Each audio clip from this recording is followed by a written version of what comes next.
আমরা আশা করি এবং বিশ্বাস করি আগামীতে যদি উনি বাংলাদেশের প্রধানমন্ত্রী হন, আমাদের নারী সমাজের ভাগ্যের দুয়ার খুলে যাবে এবং সমাজে নারী পুরুষের বৈষম্য থাকবে না ইনশাআল্লাহ।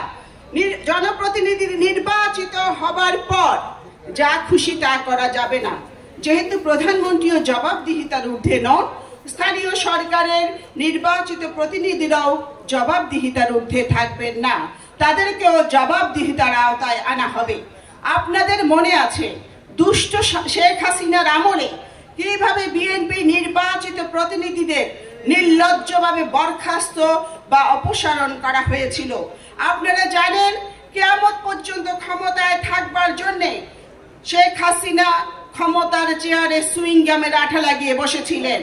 পুলিশের বন্দুকের নল দিয়ে, ডিসি এসপি দিয়ে উনি একটি লক্ষিন্দরের বাসর সাজিয়েছিলেন। আমরা বলেছিলাম বন্দুকের নল কখনোই ক্ষমতার গ্যারান্টি নয়। জনতার রুদ্ররোষে শেখ হাসিনার সেই ক্ষমতার মসনদ জ্বলে পুড়ে ছারখার হয়ে গেছে। একটা সরকারের পতন হলে প্রধানমন্ত্রী থেকে শুরু করে মন্ত্রী, এমপি, উপজেলা চেয়ারম্যান, মেয়র, ইউনিয়নের মেম্বার পর্যন্ত পালিয়ে যায়। আমরা এই প্রথম দেখলাম।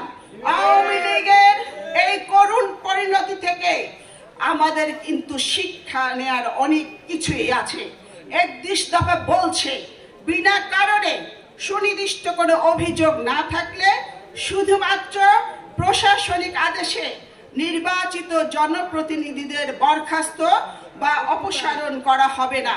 আপনারা জানেন আমাদের নেত্রীকে বন্দী করে বিনা চিকিৎসায় শেখ হাসিনা করতে চেয়েছিল শেষ।